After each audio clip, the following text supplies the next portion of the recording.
আমি কি নাম লইয়া ডাকব তোমারে আল্লাহ আল্লাহ মারহাবা আমি কোন নাম লইয়া ডাকব তোমারে আল্লাহ আল্লাহ যে যেখানে আছেন সেখান থেকে জিকির করেন তোমায় যেই নাম লইয়া ডাকে তোমার গুণের ধ্বনি শুনতে পাই কি নাম লইয়া ডাকব তোমারে আল্লাহ আল্লাহ মারহাবা মারহাবা তোমায় রহমান বললে দয়া করো রহিম বললে মায়া করো গো আল্লাহ আল্লাহ তোমায় গফফার বললে ক্ষমা করো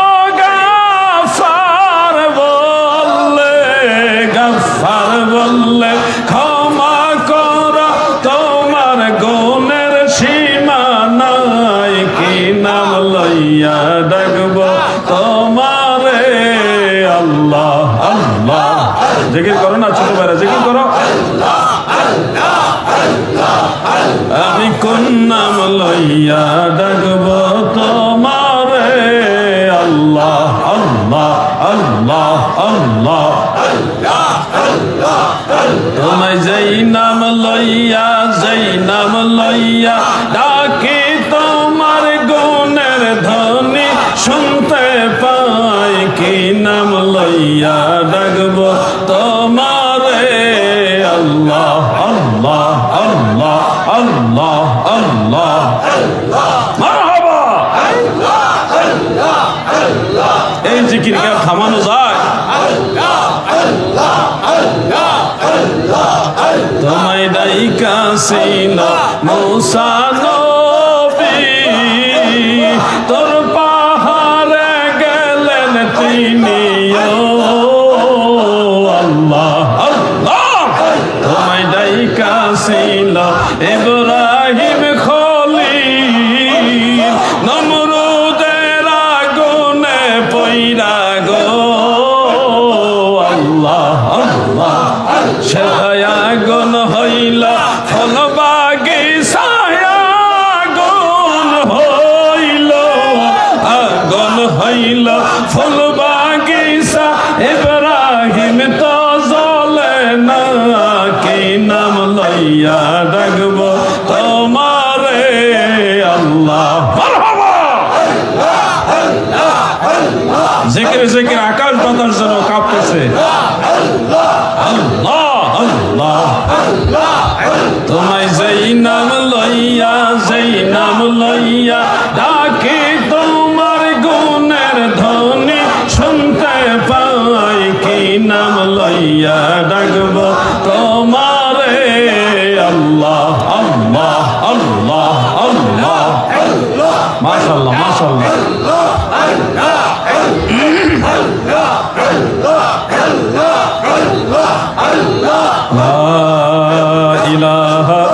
ইল্লাল্লাহু মুহাম্মাদুর রাসূলুল্লাহ সাল্লাল্লাহু আলাইহি ওয়া আলিহি ওয়া সাল্লাম।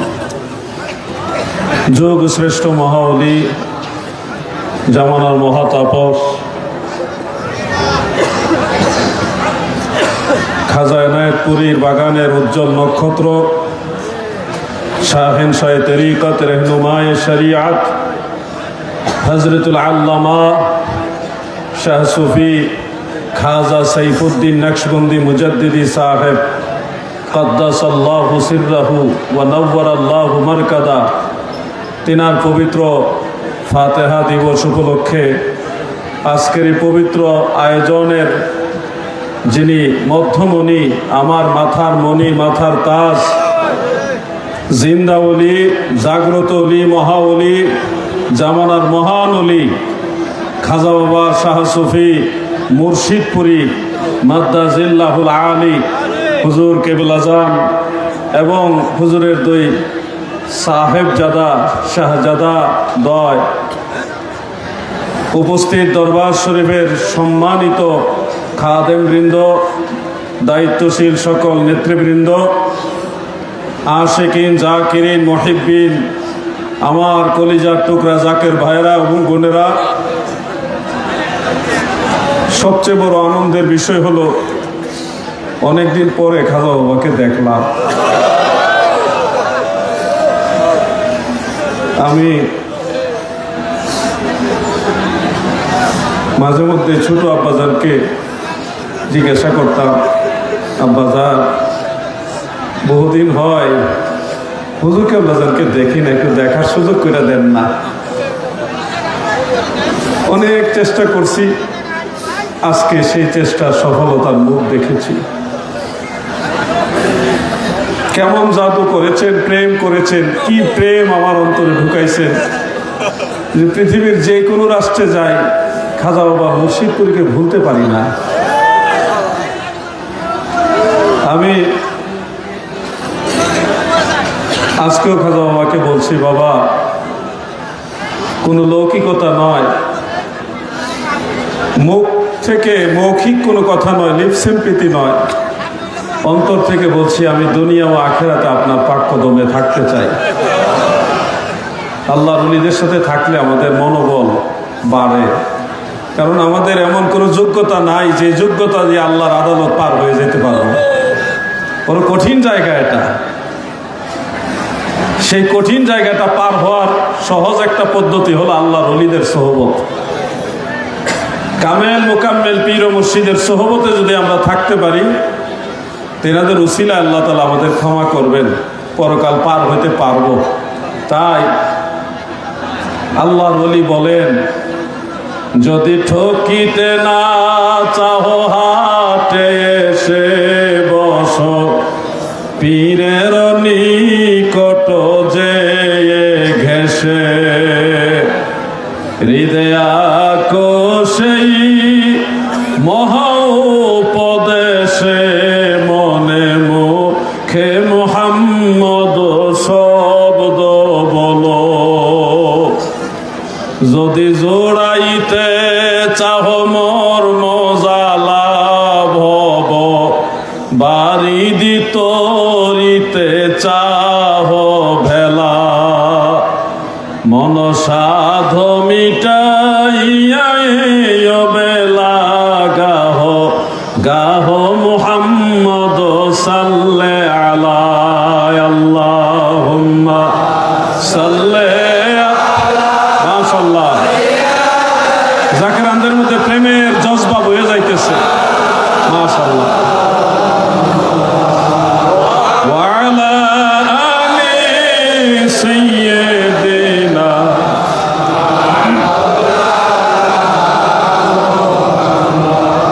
আমার দাদু ভাইরা, কলিজার টুকরা জাকের ভাইরা, পর্দার আড়ালের মা বোনেরা গো, দিলের কান লাগায় শুনেন। অতি ভাগ্যের গুণে কামিনীর কোল, অতি ভাগ্যের গুণে কামেল পীরের বুল, অতি ভাগ্যের গুণে জাত সুমার, অতি ভাগ্যের গুণে রাজকুমার। এগুলি অতি ভাগ্য না হইলে হয় না। কামেল পীরের সোহবত পাওয়াটা আপনার জন্য অনেক বড় ভাগ্যের ব্যাপার।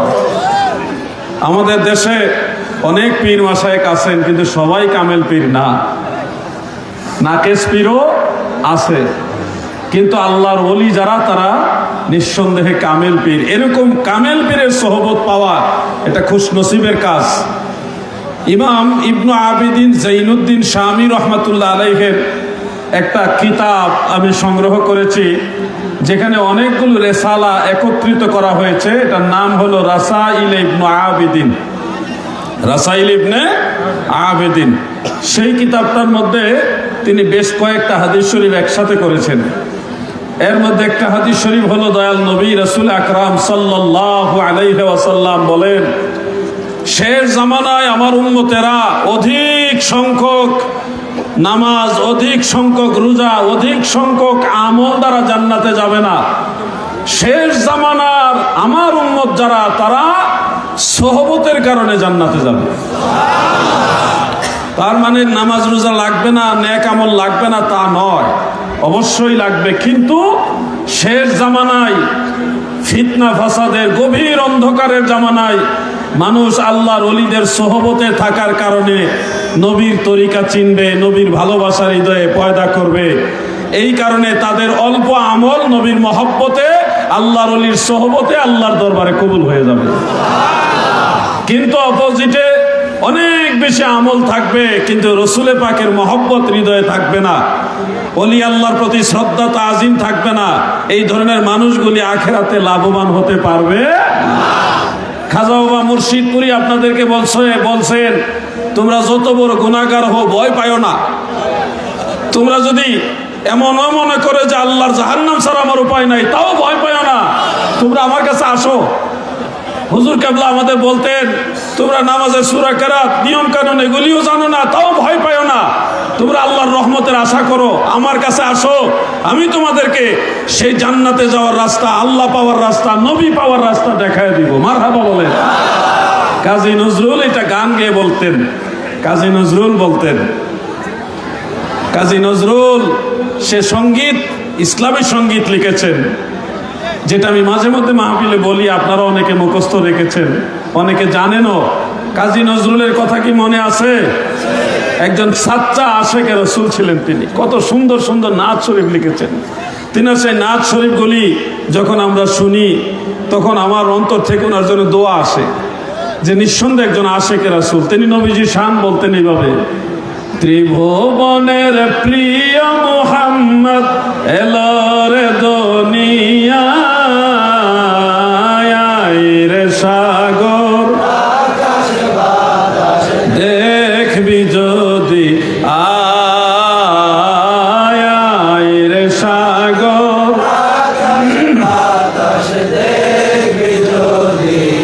কত সুন্দর কথা বলছে। ত্রিভুবনের প্রিয় মোহাম্মদ এলো রে দুনিয়ায়, আয় রে সাগর আকাশ বাতাস দেখবি যদি। কাকে দেখবে? নবীকে দেখবে যদি আসো। তো খাজা বাবা মুর্শিদপুরি আপনাদেরকে বলতেছে, হে গুনাহগার পাপী তাপির দল, ভয় পাও না, তোমরা সবাই আসো, আমি তোমাদেরকে আল্লাহর নাজাতের রাস্তা দেখাই দিব। আপনি যদি সূরা কেরাত পারি না, হুজুর আমি কি করবো, নামাজ কালাম কেমনে পড়তে হয় জানি না, এরকম লোক আছে না নাই?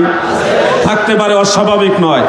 এই মানুষ হুজুরের কাছে আসছে, হুজুর বলছে বাবা তওবা করো, আমার সাথে তওবা করো। হুজুর তওবা করাইছে, বায়াত করে বলছে তোমরা যা পারো তা দিয়ে নামাজ পড়ো, আমার সাথে নামাজ পড়ো, শুরু করো, বাকিটা আল্লাহ পাক দয়া করবে। এইভাবে কিন্তু জাকেরানদেরকে নবীর তরিকা দেখাই দিতেছেন। আপনারা ভয় পাবেন না, আশাবাদী হবেন। আমাদের অনেক ভাইয়েরা আপনাদের ভয় দেখায় যে আল্লাহর ওলি যারা, তারা জান্নাতে যাবে কিনা গ্যারান্টি নাই। নাউজুবিল্লাহ বলেন। তুমি কত বোকা রে ভাই! যে ব্যক্তি বলছে আল্লাহর ওলি জান্নাতে যাবে কিনা গ্যারান্টি নাই, সে কত বোকা। আল্লাহ তাআলা ওলিয়া উলিয়া সম্পর্কে যা বলেছেন এটা তো অনেক ঊর্ধ্বের বিষয়। সাধারণ মুমিন বান্দা যারা, আপনারা যারা আছেন ঈমানদার, আপনাদেরকে আল্লাহ তাআলা আশ্বস্ত করেছেন, ইন্নাল্লাযীনা আমানু ওয়া আমিলুস সালিহাতি লাহুম জান্নাতুন তাজরি মিন তাহতিহাল আনহার। যারা ঈমান আনে, নেক আমল করে গো, নেক আমলওয়ালা ঈমানদার বান্দা বান্দি যারা গো, আমার আল্লাহ বলে তাদের জন্যই আমি আল্লাহ জান্নাত বানাইছি। আল্লাহ আপনাদেরকে বলতেছে আপনাদের জন্য জান্নাত বানাইছে। আল্লাহ আপনাদের জান্নাত দিবে, ভয় পাওয়ার কারণ নাই। জান্নাত আল্লাহ আপনাদের জন্য বানাইছে। জান্নাতের টেনশন আপনার করার দরকার নাই। জান্নাতের মালিককে কিভাবে খুশি করবেন ওই টেনশন আমার করার দরকার, ঠিক কিনা? আল্লাহর ওলি জান্নাতে যাবে কিনা আপনি এই টেনশন করে লাভ নাই, আপনি নিজেই জান্নাতে যাবেন, শুধু একটু চেষ্টা করলেই হবে, একটু ট্রাই করেন। বহু গুনাহগার যারা হাসরের ময়দানে গুনার মামলায় জড়িত হয়ে জাহান্নামে চলে যাবে, জাহান্নামে চলে যাওয়ার উপক্রম হবে, এরকম মানুষকে আল্লাহ মাফ করে দিবেন। কেমনে মাফ করবেন? এখানে অনেক লোক থাকতে পারে যারা মক্কা মুকাররমায়, মদিনা মুনাওয়ারায় জিয়ারত করেছেন, নবীজির জিয়ারত করেছেন, হজ করেছেন, ওমরা করেছেন, এরকম লোক আছে না? আপনাদেরকে আল্লাহ তাআলা, যদি আল্লাহ আপনাদের হজ ওমরা কবুল করে থাকে, আখিরাতে আল্লাহ তাআলা বলবে তুমি জান্নাতে যাও। তো আপনি যখন জান্নাতের দিকে রওনা দিবেন, কিছুক্ষণ পরে আল্লাহ তাআলা আবার আপনাকে বলবে তুমি জান্নাতে একা যাইও না, তুমি তোমার সাথে যারা হজ করেছে, তোমার সাথে যারা জাকাত দিয়েছে, নামাজ পড়েছে, তোমার সাথে যারা মুর্শিদের বাড়িতে গিয়েছে, তোমার সাথে একটা নেক আমল করেছে, এমন ব্যক্তি দেখো কে জাহান্নামী হয়ে গেছে, তুমি তাকে খুঁজে বের করে আমার কাছে নিয়ে আসো, আমার কাছে সুপারিশ করো, আমি তোমার সুপারিশ কবুল করব এবং তোমার সাথে কমপক্ষে 40 জনকে জান্নাতে দিব। সুবহানাল্লাহ বলেন। একজন হাজী সাহেবকে এই সম্মান দিবেন আল্লাহ, একজন হাজী সাহেব যার হজ আল্লাহ কবুল করেছেন, আর আপনাদেরকে ভয় দেখাইতেছে পীরের দরবারে গেছো, পীর জান্নাতে যাবে কিনা গ্যারান্টি নাই। আরে বোকা, তোমার এই ওয়াজের কারণে কি ক্ষতি হচ্ছে জানো? কুষ্টিয়া ইসলামী বিশ্ববিদ্যালয়ের পাশে একটা গ্রামে প্রায় 80 ঘর মতো মুসলমান খ্রিস্টান হয়ে গেছে। কম বেশি সংখ্যাটা একটু কম বেশি হইতে পারে, আমি যতটুকু মনে আছে আমি বললাম। প্রায় 80 ঘর মুসলমান খ্রিস্টান হয়ে গেছে।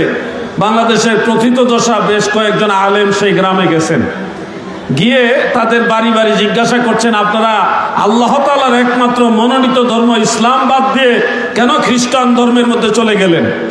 তারা বলল যে খ্রিস্টান ধর্মের মাধ্যমে জান্নাতে যাওয়া সহজ, আপনাদের ইসলাম ধর্মে জান্নাতে যাওয়া কঠিন, এই জন্য আমরা খ্রিস্টান হয়েছি। তো আমাদের আলেম ভাইরা বললেন, কিভাবে?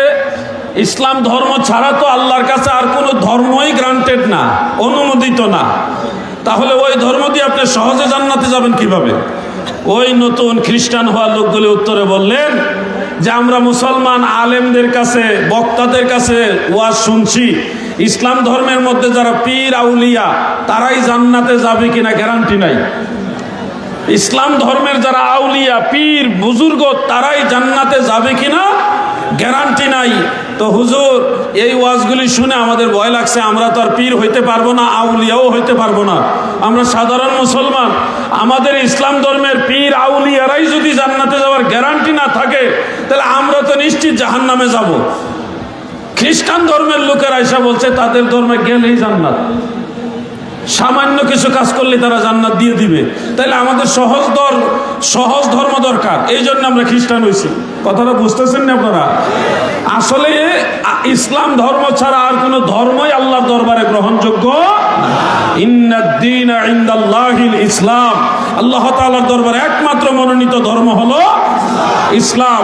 তাহলে এই কথাটা বলার উদ্দেশ্য হলো, যারা আমাদেরকে ভয় দেখাচ্ছেন পীর আউলিয়া জান্নাতে যাবে না, এই ভয় দেখানোর কারণে মুসলমানেরা তারা আপনাদের ওয়াজের কারণে, আপনাদের ভয় প্রদর্শনের কারণে মুসলমান খ্রিস্টান হয়ে যাচ্ছে।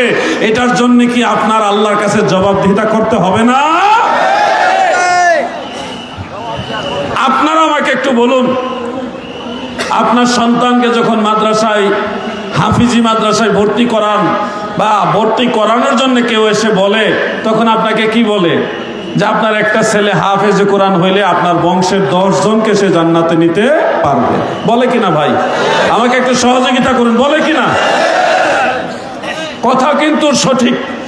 একজন আমলদার হাফেজে কোরআন, সে আখেরাতে তার বংশের কমপক্ষে 10 জনকে শাফাআত করে, সুপারিশ করে জান্নাতে নিতে পারবে। কথা সঠিক, এটা হাদিস শরীফে আছে। 3 জন সাহাবী থেকে এই হাদিস বর্ণিত আছে, মিশকাতের মধ্যে একটা হাদিস আছে, অন্যান্য কিতাবেও আছে। এখন আমার কথা হলো, যারা ভয় দেখান যে পীর আউলিয়া তারা জান্নাতে যাবে কিনা গ্যারান্টি নাই, আপনি যে আউলিয়া তো অনেক ঊর্ধ্বের কথা, হাফেজে কোরআনের চেয়েও আল্লাহর ওলিদের মর্যাদা কি কম? অনেক বেশি। কারণ আল্লাহর ওলিদের মধ্যে অসংখ্য আল্লাহর ওলি আছে হাফেজে কোরআন, ঠিক কিনা বলেন? তারা হাফেজে কোরআনও আছে, আল্লাহর ওলিও আছে, কোনোটাই ছোট না। কিন্তু মর্যাদায় যারা বেলায়েতের উচ্চ মাকামধারী তারা কিন্তু মহাসম্মানিত। তো আপনার সন্তান যদি আপনার বংশের 10 জন জান্নাতে নিতে পারে, আল্লাহর ওলিরা নিতে পারবে কি পারবে না? আমি নিজে দেখেছি, আমি নিজে সাক্ষী। খাজা বাবা মুর্শিদপুরের কাছে বহু লোক আসছে, আসার পরে হুজুর বলতেছে, বাবা 23 বছর 24 দিন আগে আপনি এই কাজ করছেন, কত বছর, কত দিন, কত মাস আগে কি করছেন বলে দিতেছে। স্তব্ধ হয়ে গেছে। 23 বছর আগে আমি এই কাজ করছি, এটা তো আমি ছাড়া আর কেউ জানে না। হুজুর কেমনে জানলো? আমি এই ধরনের ঘটনা হুজুরের দেখছি, মাস বইলা, বছর বইলা, তারিখ পর্যন্ত বইলা বলতেছে। আমি দেখছি, আপনারা দেখছেন কিনা জাকের ভাইরা? হুজুর কেবলা বলতেন, বলে দেন অত বছর আগে, অত মাস আগে, অত দিন আগে আপনি এই কাজ করছেন, মুহূর্তের মধ্যে বলে দিতেছে। স্তব্ধ হয়ে যায় মানুষ, বলে কি এটা কিভাবে সম্ভব? আমার আলেম ভাইরা, আপনারা হয়তো ভাববেন যে আমরা ইলমে গায়েবের পীর আউলিয়ারা ইলমে গায়েব জানে এটা বলতেছি বা এটা দাবি করতেছি। ভাই ভুল বুঝবেন না, ইলমে গায়েবের মাসালা আছে লম্বা, আমি সেদিকে আলোচনা যাব না। শুধু এটুকু বলি, আল্লাহ প্রদত্ত একটা বিশেষ জ্ঞান আছে যেটা আল্লাহ তাআলা যাকে চান তাকে দান করেন। এইটুকু বিশ্বাস একজন মুসলমান হিসেবে আপনার রাখতে হবে। যদি না রাখেন তাহলে কোরআন বুঝবেন না আপনি। খাজা খিজির আলাইহিস সালাম, তিনি নবীও ছিলেন, ওলিও ছিলেন। ওনাকে আল্লাহ এমন জ্ঞান দিয়েছেন যে নৌকা যদি তক্তা ভেঙে পানির নিচে ডুবায় না দেয় তাহলে দুর্বৃত্তরা বা জালিম যারা শাসক তারা এসে নিয়ে যাবে। আগের থেকে তিনি এটা জানলেন। কোরআন শরীফের ঘটনা এটা, বুখারী শরীফের 14 জায়গার মধ্যে ঘটনাটা আসছে, একই হাদিস 14 বার আসছে। কোন বাড়ির ওয়ালের নিচে সন্তানের বাবা আমানত হিসেবে কিছু সম্পদ রেখে গেছে, বাড়ির লোকে জানে না। খাজা খিজির আলাইহিস সালাম কেমনে জানলো? আপনি যদি বলেন হ্যাঁ খাজা বাবা মুর্শিদপুরি 26 বছর আগের, 29 বছর আগের, 23 বছর আগের ঘটনা কিভাবে জানলো? ওইভাবে জানছে যেভাবে খাজা খিজির আল্লাহ থেকে জেনেছে। ঠিক কিনা?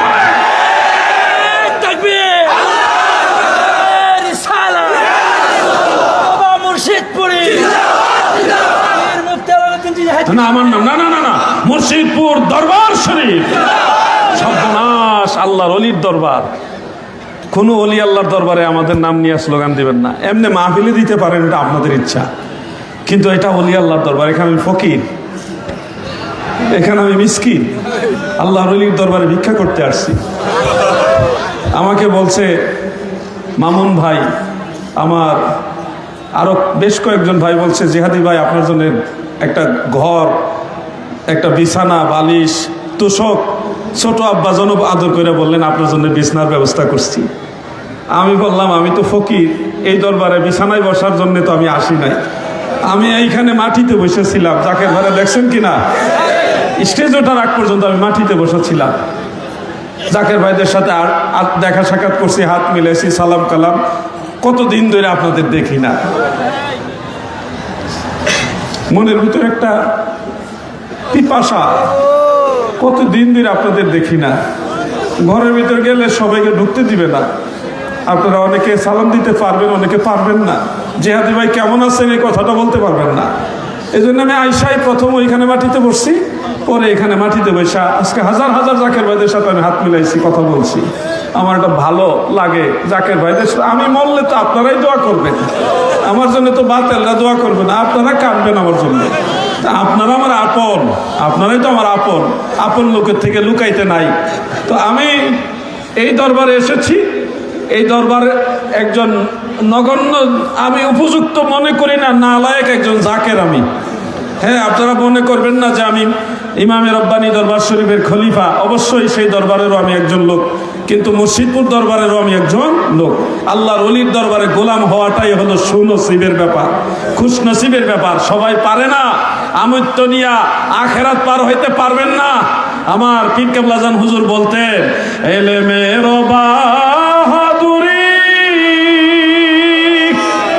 ধনের গৌরব দাও সারি, এলেমের বাহাদুরি তোমার বংশের গৌরব দাও সারি, আর কামেলের পাক কদমে জীবনটুকু দাও সারি। খাজা মুর্শিদপুরীর পাক চরণে জীবনটুকু দাও সারি। এই কথাগুলো আমার হৃদয়ের কথা, মনে রাখবেন। আল্লাহর ওলির দরবারে কখনো কোনো আলেমের আমাদের নাম নিয়ে স্লোগান দেবেন না। এটা আমি মনে করি এই দরবারে আমরা ফকির, এই দরবারে আল্লাহর ওলির দরবারে আমরা মিসকিন, আল্লাহর ওলির উসিলায় আল্লাহর রহমত নেওয়ার জন্য আসছি। কি কথা ঠিক আছে না? ইন্না রাহমাতাল্লাহি করিবুম মিনাল মুহসিনিন, মুহসিন বান্দার নিকটে হইল আল্লাহর খাস রহমত। মুহসিন এটা ইসমে ফাইল, আহসানা ইউহসিনু ইহসানান ফাহুয়া মুহসিনুন, আকরামা ইউকরিমু ইকরামান ফাহুয়া মুকরিমুন। মুহসিন হলো আল্লাহ তাআলার স্পেশাল রহমত প্রাপ্ত বান্দা, ইহসান প্রাপ্ত বান্দা, যারা আল্লাহর সাথে কথা বলে, যারা আল্লাহকে দেখে ইবাদত করে, যারা আল্লাহকে দেখে দেখে সাজদা দেয়, তারাই হলো মুহসিন বান্দা। সুবহানাল্লাহ বলেন। এই জন্য সেই আল্লাহর ওলির দরবারে রহমত নেওয়ার জন্য আসছি। আমরা ফকির, আল্লাহর ওলির উসিলায় আল্লাহর রহমত নিব। তাই তো আশেক বলেন, রহমত লইবারে মাওলা তব ধারে এসেছে,